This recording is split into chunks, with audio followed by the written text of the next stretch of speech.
Hello everyone. In this video we are going to understand Newton's first law of motion. So let us start with the topic. As we had studied in the previous videos about the history of force, in which we had studied that first Aristotle gave a statement which was proved wrong by Galileo, and further Galileo states that all moving objects maintain their constant motion when no force acts upon it. Initially Aristotle ने एक statement pass किया था जिसके बाद Galileo ने कहा कि हर object move करता रहेगा, कॉन्स्टेंटली अपना मोशन मेंटेन रखेगा जब तक उसके ऊपर एक फोर्स एक्ट नहीं होगा उसे रोकने के लिए. So we can conclude from this statement that any object keep on moving until and unless any external force is applied on it, which means that कोई भी ऑब्जेक्ट मूव करता रहेगा जब तक उस पर कोई बाहर से फोर्स अप्लाई नहीं करेगा उसे रोकने के लिए. Now to prove his statement, Galileo performs an experiment. In his experiment, he took two inclined planes which are made up of frictionless surface. And frictionless surface means जिस सरफेस पे कोई friction नहीं होता, कोई ऑपोजिंग फोर्स नहीं होता, वो surface frictionless surface होता है. Then he rolls a marble from one inclined plane. The marble while rolling down attains a velocity and a same height on the other inclined plane. So what happened? जैसे ही Galileo ने एक side से marble को roll down किया, वो marble ने same height gain किया opposite side की इंक्लाइंड प्लेन पे.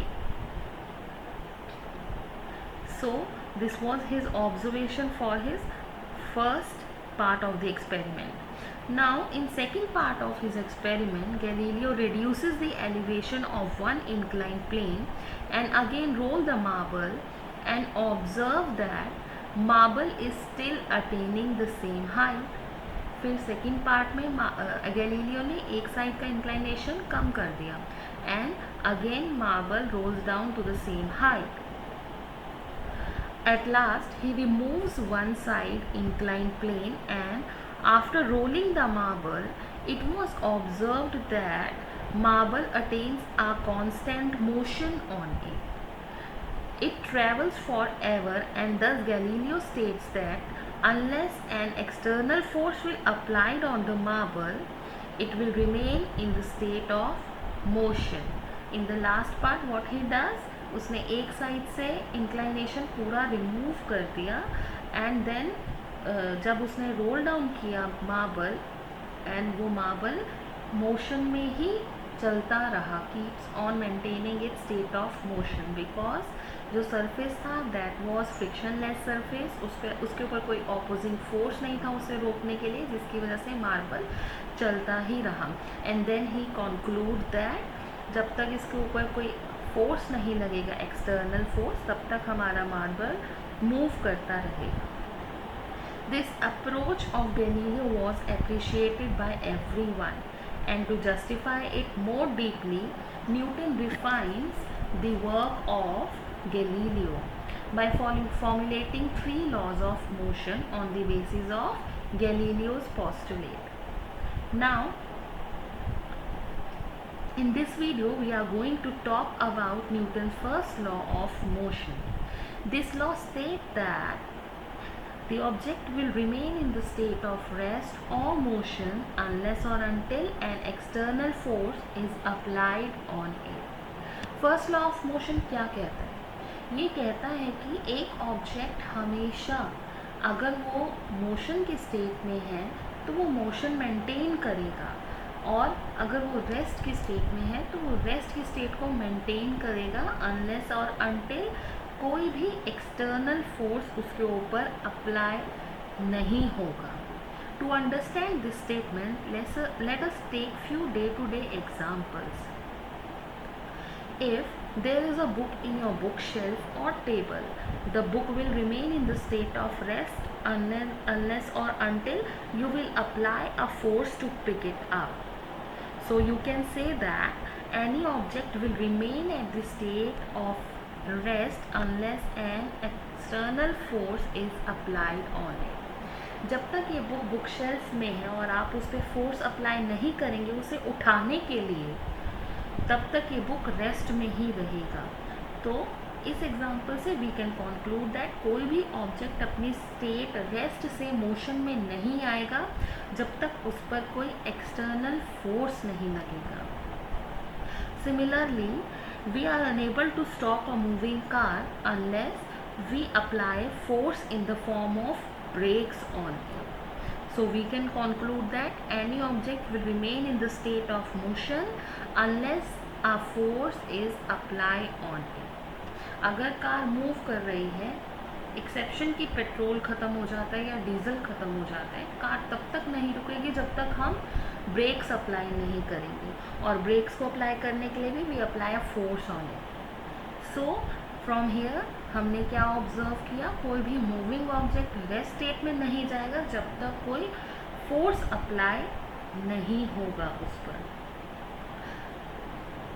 Our final conclusion from these examples are a force is required to change the state of the body, rather motion or rest, and this tendency of a body to be in the state of rest or to be in the state of motion is called inertia.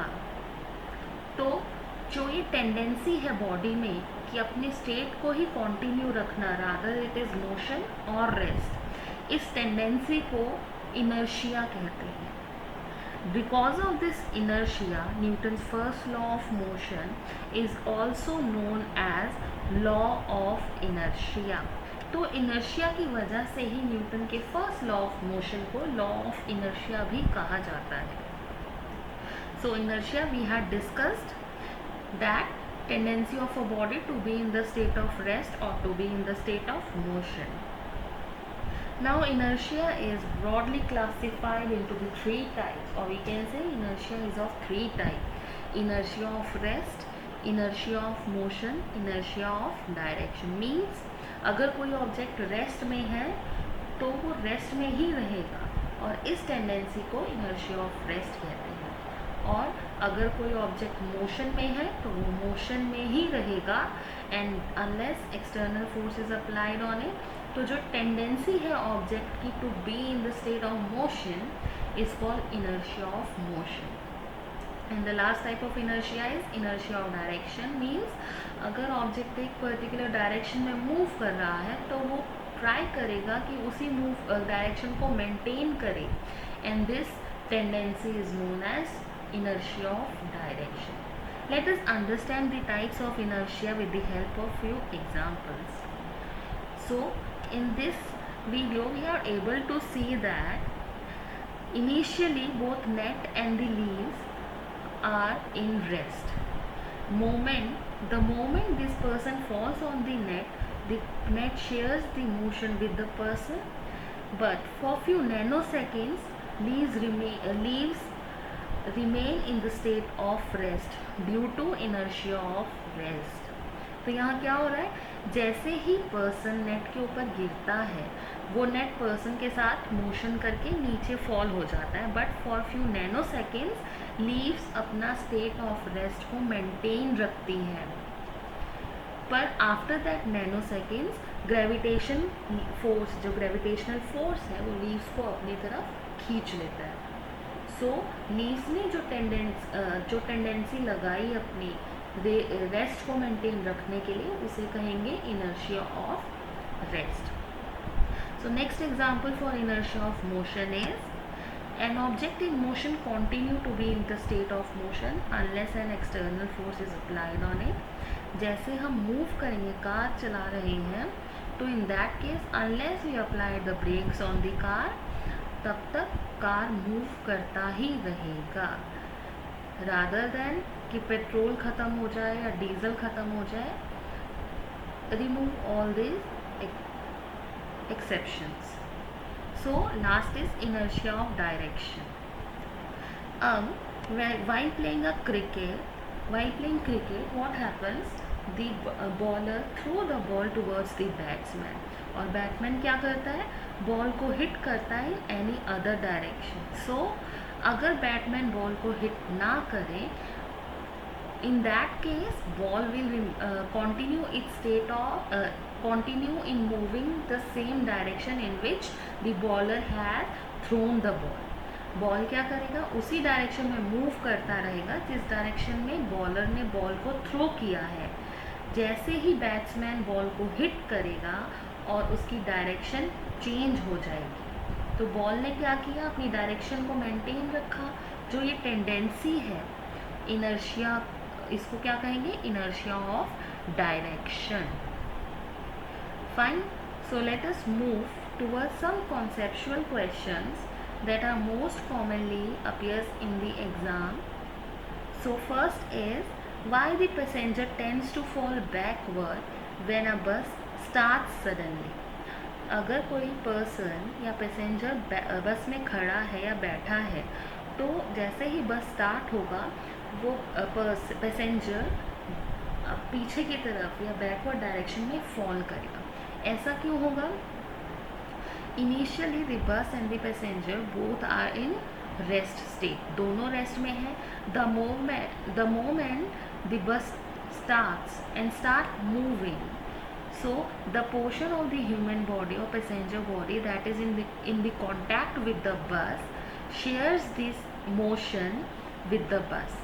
जैसे ही बस move करने लगेगी तो जो portion passenger का बस के साथ है वो बस के साथ मोशन में रहेगा, और the body upper body part that is not in the contact with the bus tries to remain in the state of rest.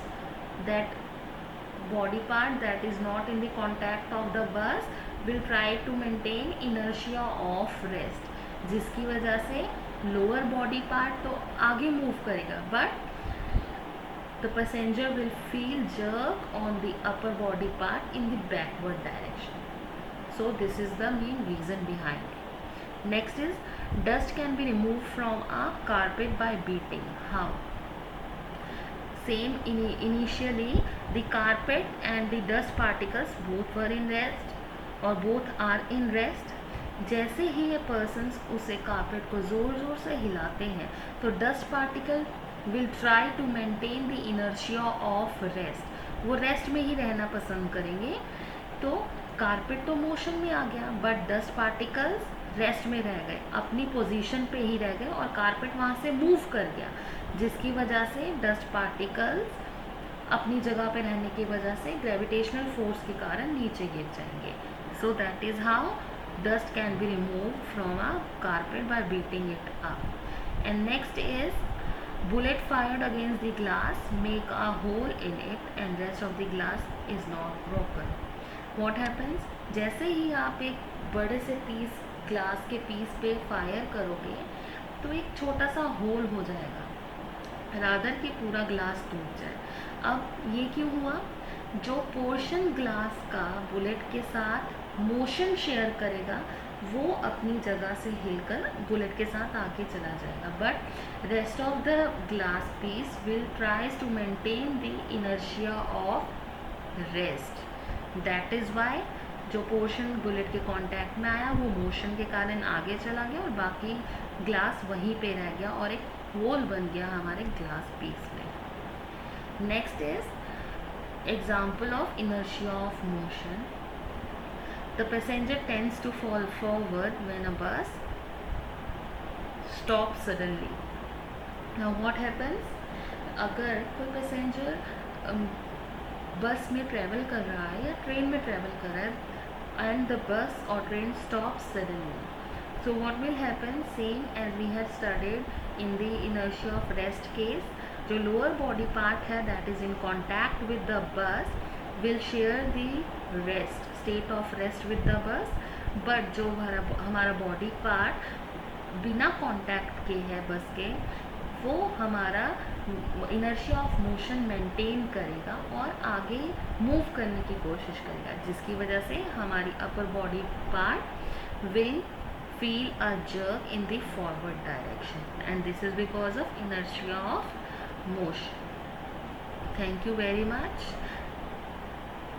In next video we are going to study second law of motion, and please do share, subscribe and like my channel. Thank you.